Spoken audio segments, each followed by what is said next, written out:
ಕೃತಜ್ಞತೆ ಸಲ್ಲಿಸಿದ್ರು ಸಾಧ್ಯ. ಇವತ್ತು ಬಹಳ ವಿಶೇಷ ಏನು ಅಂತಂದ್ರೆ, ನನಗೆ ಬಹಳ ಖುಷಿ ತಂದಂತ ವಿಚಾರ ಅಂದ್ರೆ, ಲಕ್ಷ್ಮೀ ದೇವನಗರಕ್ಕೆ ಲಕ್ಷ್ಮಿಯರಾಗಿ, ಶಕ್ತಿ ದೇವತೆಗಳಾಗಿ ಎಲ್ಲ ಹೆಣ್ಣುಮಕ್ಕಳು ಇವತ್ತು ನಮ್ಮ ಲಕ್ಷ್ಮೀ ದೇವನಗರಕ್ಕೆ ಬಂದಿದ್ದಾರೆ. ನಾನು ಅವರಿಗೆ ಆತ್ಮೀಯವಾಗಿ ನಮ್ಮ ಕ್ಷೇತ್ರದ ವತಿಯಿಂದ ಎಲ್ಲರ ವತಿಯಿಂದ ನಾನು ಬರಮಾಡಿಕೊಳ್ತಾ ಇದ್ದೀನಿ. ನಾಗಲಕ್ಷ್ಮಿ ಅಕ್ಕನ ಬಗ್ಗೆ ನಾನು ಹೇಳೋದೇನು ಬೇಕಾಗಿಲ್ಲ, ಎಲ್ರಿಗೂ ಗೊತ್ತಿರುತ್ತೆ. ಇಡೀ ಕರ್ನಾಟಕ ರಾಜ್ಯದಲ್ಲಿ ಇವತ್ತು ಮಹಿಳೆಯರ ಪರವಾಗಿ ಯಾರೇ ಆಗಿರಲಿ, ಎಂಥದೇ ಕಷ್ಟ ಬಂದರೂ ಮಹಿಳೆಯರಿಗೆ ಸಮಸ್ಯೆಯನ್ನ ಪರಿಹಾರ ಮಾಡುವಂತ ಕೆಲಸವನ್ನ ಬಹಳಷ್ಟು ಉತ್ತಮ ರೀತಿಯಿಂದ ಮಾಡ್ತಾ ಇರುವಂತ ಯಾವುದಾದ್ರೂ ಒಬ್ರು ಅಧ್ಯಕ್ಷರಿದ್ರೆ ಅದು ನಾಗಲಕ್ಷ್ಮಿ ಅಕ್ಕ ಅಂತಾನೆ ಹೇಳಲಿಕ್ಕೆ ಬಯಸ್ತೀನಿ.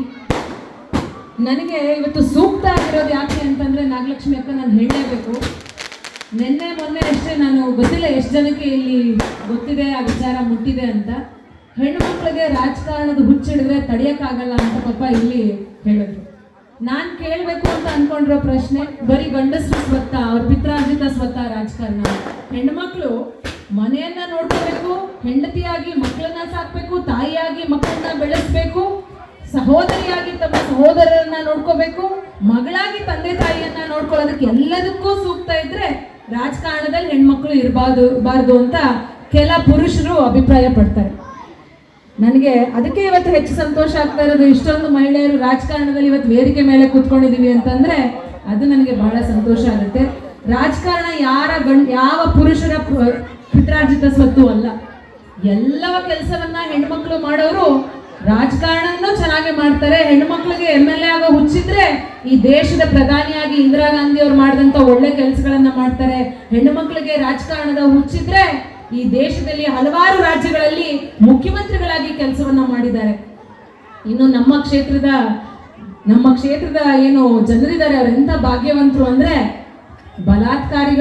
ಬಲಾತ್ಕಾರಿಗಳು ಭಾಷಣದ ಮೂಲಕ ಬಡವ ಬಲಗಾರ ಭಗವಂತ ಅಂತ ಹೇಳಿ ಬೋಧನೆಯನ್ನ ಮಾಡುವಂತ ಒಂದು ದುರ್ದೈವ ಇವತ್ತಿದೆ. ಅದನ್ನ ಕೇಳಿಸ್ಕೊಳ್ಳೋ ಅಂತ ಸ್ಥಿತಿ ನನ್ನ ಕ್ಷೇತ್ರದ ಜನಗಳಿಗೆ ಬಂದ್ಬಿಟ್ಟಿದೆ.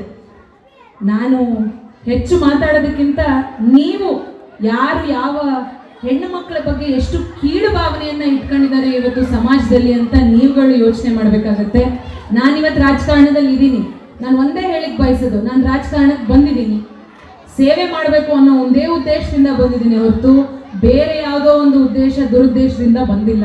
ಅಧಿಕಾರದ ಆಸೆಯಿಂದ ಬಂದಿಲ್ಲ, ಹಣ ಮಾಡಬೇಕು ಅನ್ನೋ ಆಸೆಯಿಂದನೂ ಬಂದಿಲ್ಲ. ನನ್ನ ಕೈಲಾದ್ರೆ ನಾನು ಸಹಾಯ ಮಾಡ್ತೀನಿ. 1000 ಜನಕ್ಕೆ ಸಹಾಯ ಮಾಡೋಕ್ಕಾಗದೆ ಹೋದ್ರು ಒಬ್ರಿಗೆ ಸಹಾಯ ಮಾಡಿದ್ರು ನಾನು ಕಣ್ತುಂಬ ನಿದ್ದೆ ಮಾಡ್ತೀನಿ, ಇವತ್ತು ಒಬ್ರಿಗೆ ಸಹಾಯ ಮಾಡಿದೆ ಅಂತ ಹೇಳಿ. ಸೊ ಆ ಕಾರಣಕ್ಕೆ ರಾಜಕಾರಣಕ್ಕೆ ಬಂದಿದ್ದೀನಿ ಹೊರತು ಬೇರೆ ಯಾವುದೇ ಉದ್ದೇಶದಿಂದ ರಾಜಕಾರಣಕ್ಕೆ ಇವತ್ತು ಬಂದಿಲ್ಲ.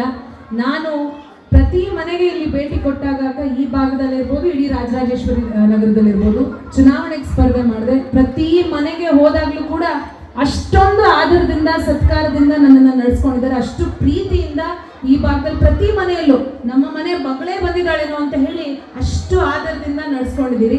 ನಾನು ನನ್ನ ಜೀವ ಇರೋವರೆಗೂ ನನ್ನ ಕೈಲಾದಂಥ ಸಹಾಯವನ್ನು ಖಂಡಿತವಾಗ್ಲೂ ನಿಮಗೆ ಮಾಡಲಿಕ್ಕೆ ಅಂತ ಬಯಸ್ತೀನಿ.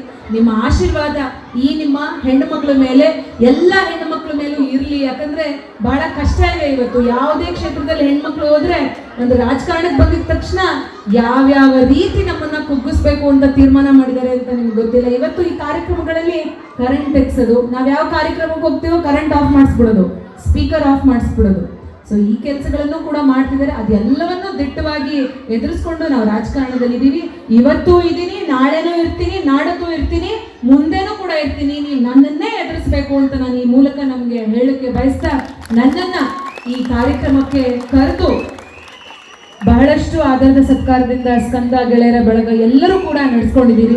ನಿಮ್ಮೆಲ್ಲರಿಗೂ ಕೂಡ ಧನ್ಯವಾದಗಳನ್ನ ಹೇಳಲಿಕ್ಕೆ ಬಯಸ್ತಾ, ಮತ್ತೊಮ್ಮೆ ಆ ಗಣಪತಿ ಗೌರಿ ತಾಯಿ ತಮ್ಮೆಲ್ಲರ ಜೀವನದಲ್ಲೂ ಸಮೃದ್ಧಿಯನ್ನ, ಸೌಭಾಗ್ಯವನ್ನ, ಶಕ್ತಿಯನ್ನ ನೀಡಿ ಕಾಪಾಡಲಿ ಅಂತ ಕೇಳ್ಕೊಳ್ತಾ ನನ್ನ ಮಾತನ್ನ ಮುಗಿಸ್ತಾ ಇದ್ದೀನಿ. ಎಲ್ರಿಗೂ ಒಳ್ಳೇದಾಗ್ಲಿ. ನಮಸ್ಕಾರ. ಲೇಟೆಸ್ಟ್ ಹಾಗೂ ಇಂಟ್ರೆಸ್ಟಿಂಗ್ ಸುದ್ದಿಗಳಿಗಾಗಿ ಬಾಸ್ ಟಿವಿ ಕನ್ನಡ ಚಾನೆಲ್ನ ಸಬ್ಸ್ಕ್ರೈಬ್ ಮಾಡಿ. ಹಾಗೆಯೇ ಬೆಲ್ ಐಕಾನ್ ಪ್ರೆಸ್ ಮಾಡಿ. ಇದರ ಜೊತೆಗೆ ಫೇಸ್ಬುಕ್, ಇನ್ಸ್ಟಾಗ್ರಾಮ್, ಎಕ್ಸ್ ನಲ್ಲೂ ಮಿಸ್ ಮಾಡದೆ ಫಾಲೋ ಮಾಡಿ.